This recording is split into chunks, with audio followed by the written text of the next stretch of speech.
Do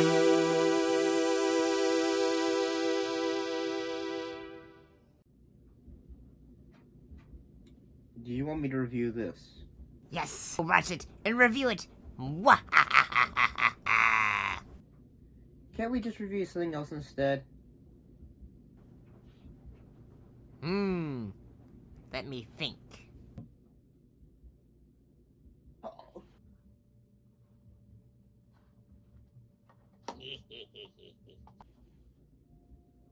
Oh God! You've been in there the entire time?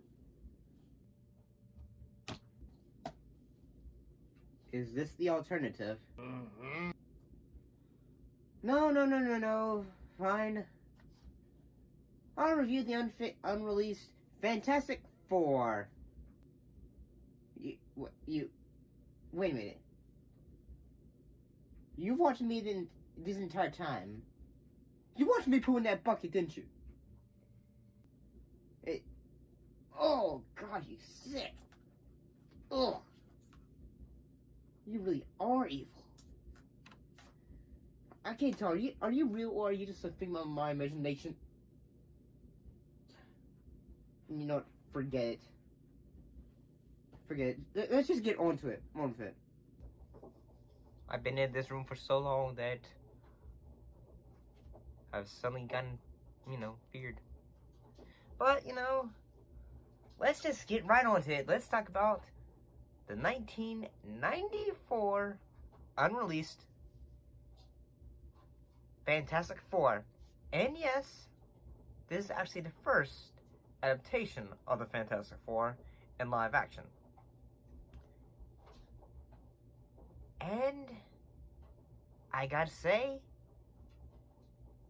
I don't understand why this film was, canned. Well, I guess because, test results, and also probably say Stan Lee. I don't like this. Because he was probably a bit more hands-on in that time period in the 90s, because, I'm gonna say that, it was more of a free jungle, in a way. So the cast includes for the Fantastic Four are Alex Hyde White as Reed Richards / Mr. Fantastic, Rebecca Staub as Sue Storm / and also the Invisible Woman, and also Mercedes McNabb as young Sue Storm. Jay Underwood as Johnny Storm / the Human Torch, Philip Van Dyke as young Johnny Storm, Michael Bailey Smith as Ben Grimm, and Carl Keflev as The Thing. Yes, they had two actors play the characters. Joseph Clubb as Victor Von Doom / Dr. Doom, and Kate Green as Elisa Masters, and Ian Trigger as the Jeweler. One thing I will say that this film, in a way, gets right compared to the other versions of Fantastic Four in live action form, is that instead of, say a lot of the Fantastic Four adaptations, they usually have, say, Dr. Doom or Victor go along with the crew into space on the trip, so that's how he gets his powers at times. However, in this version, one thing that is very comic accurate is Dr. Doom, Victor, and Miss Reed Richards, they are both working on an experiment, and basically the experiment's like in the comics, although it's a different way. The experiment literally blows up in his face, kind of messing it up. In the comics, he is trying to get a way to save his mother, who was in hell. So, but I guess this is a good way of adapting it. Trying to the way it's done.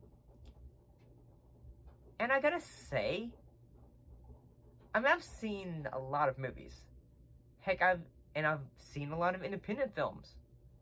and honestly, my favorite independent film is, well, I can say my favorite independent film is the original Toxic Avenger. I mean, how can you not love the Toxic Avenger from Troma? But I can handle films that have low budget effects.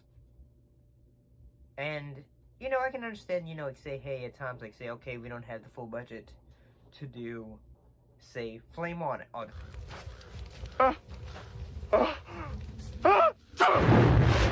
So, you know. But, you know, for what they do, it works. Like in the moments where Mr. Fantastic is stretching his arms. Take your own blood. Okay. Works.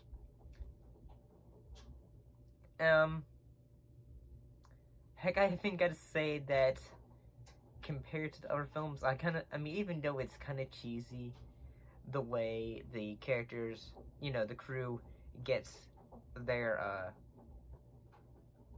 team name by the storms in the storm. The Sue family's mother basically says, "Oh, look at all of you." She's just like, it's like a picture perfect moment. Look at you, the Fantastic Four. And I gotta say, I mean, that is it's cheesy, kind of like, you know. I mean, it feels good. I mean, it looks nice. I mean, it's not the greatest thing ever, but it's just kind of charming in its B-moviness. The introduction of Dr. Doom. And what if we took it all and put it into one man? Like, whenever it's actually really good, it's probably the most comic accurate version of Dr. Doom. Well, almost because they thought, well, I guess, well, since this is a low-budget film, they had to do it with the can. And keep in mind, this is from Roger Corman's production company. And if you don't know, like, say, some of his more modern films are things like Sharktopus and all that. So, yeah. He also did the Pit and the Pendulum. So he's done a lot of films. He has done a lot of films, Roger Corman has. This is one of the films that he produced, but, you know, didn't ever get released. And I still cannot understand why, but...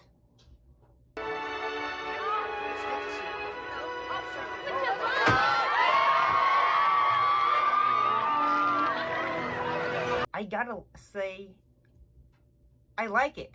The only part I would say you could probably get rid of, but then you would lose the characters getting their powers, is the character of the jeweler who steals the jewel, the real jewel that the crew uses to take in outer space, but the fake jewel ends up giving them the power. So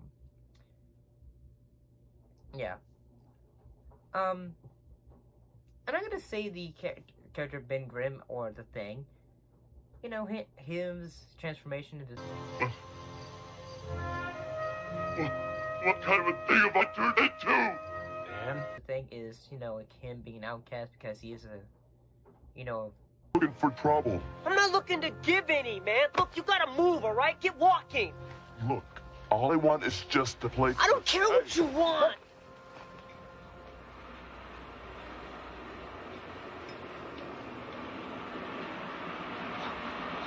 What are you? Well, who he is, the character. And, yeah, you kind of, like, you know, you feel better for him.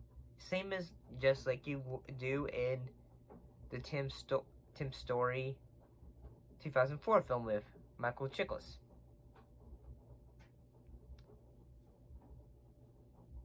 I mean, actually, in all honesty, I feel like you feel for Ben Grimm in most of the adaptations. You know, because he goes from this regular guy to this hunking mass of rocks.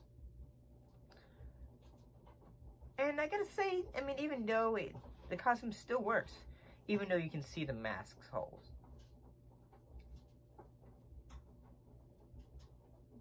Is this really a bad movie?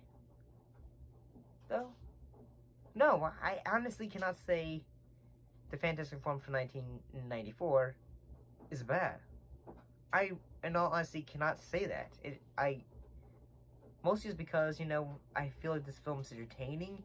It may be, you know, a B movie, but there's nothing wrong with a B movie. In all honesty.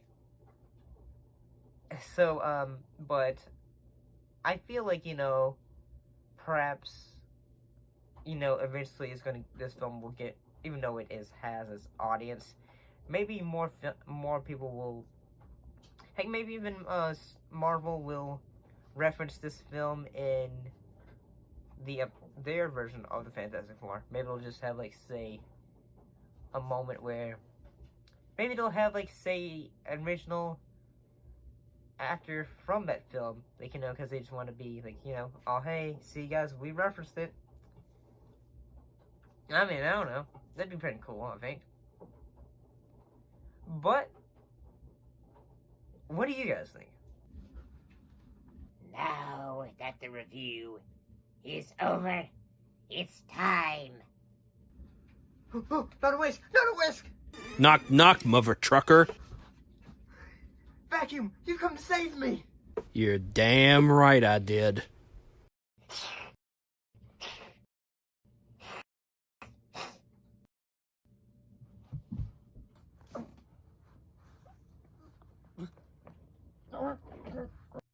Well, it looks like not only does this 6th saga come to an end, but it's also the ending of season 1.